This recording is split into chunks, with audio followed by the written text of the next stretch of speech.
Nuclear system भी लगाया गया है। यूएस प्रेसिडेंट के ऑफिशियल एयरक्राफ्ट में कुछ ऐसे सिस्टम भी हैं जिनको देखकर दिमाग दंग रह जाता है। आइए जानते हैं एयरफोर्स वन के इन एक्स्ट्रा ऑर्डिनरी फीचर्स के बारे में। नॉर्मल हालात में तो तमाम एयरलाइंस स्मूथली ऑपरेट कर सकती हैं, लेकिन ये सारे स्मूथ ऑपरेशंस न्यूक्लियर वॉर के दौरान ढेर हो जाते हैं, क्योंकि फ्लाइट के दौरान अगर न्यूक्लियर बॉम्ब डेटोनेट किया गया तो उसकी रेडिएशन हजारों फीट आसमान में उड़ने वाले एयरप्लेन को बुरी तरह से डैमेज कर सकती है। लेकिन ये कंडीशन एयरफोर्स वन पे अप्लाई नहीं होती, क्योंकि यूएस प्रेसिडेंट का प्लेन न्यूक्लियर बंकर से कम नहीं है। एयरफोर्स वन का पूरा जहाज एक खास री-इन्फोर्स्ड आर्मर शील्ड से ढका हुआ है, यानी न्यूक्लियर अटैक या उससे पैदा होने वाली इलेक्ट्रोमैग्नेटिक पल्स यूएस प्रेसिडेंट के जहाज पर कोई असर नहीं कर सकती।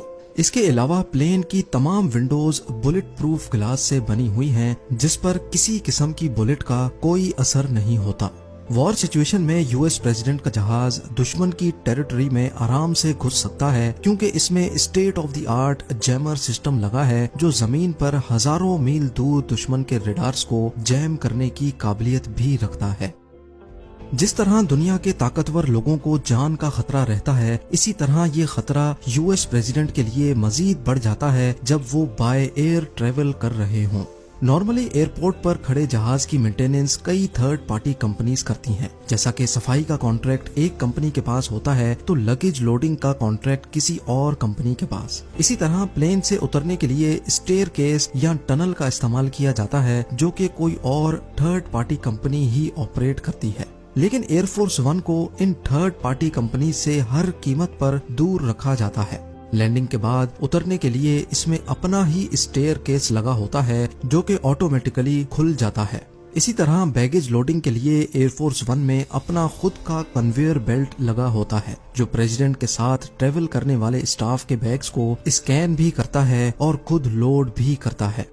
नॉर्मल कमर्शियल प्लेन्स की तरह एयरफोर्स वन भी जब इस्तेमाल नहीं होता तो इसको हैंगर में पार्क कर दिया जाता है, लेकिन ये किसी एयरपोर्ट पर नहीं बल्कि इसको वॉशिंगटन डीसी के बाहर एंड्रयूज एयरफोर्स बेस पे सख्त सिक्योरिटी में पार्क किया जाता है।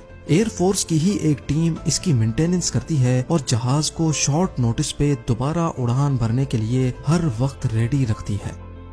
जब प्रेसिडेंट हो ऑन बोर्ड तो यूएस एयरफोर्स को हर किस्म की सिचुएशन से निपटने के लिए तैयार रहना पड़ता है और प्रेसिडेंट की जान बचाना इनकी टॉप प्रायोरिटी होती है, फिर चाहे इसमें किसी भी हद तक क्यों ना जाना पड़े।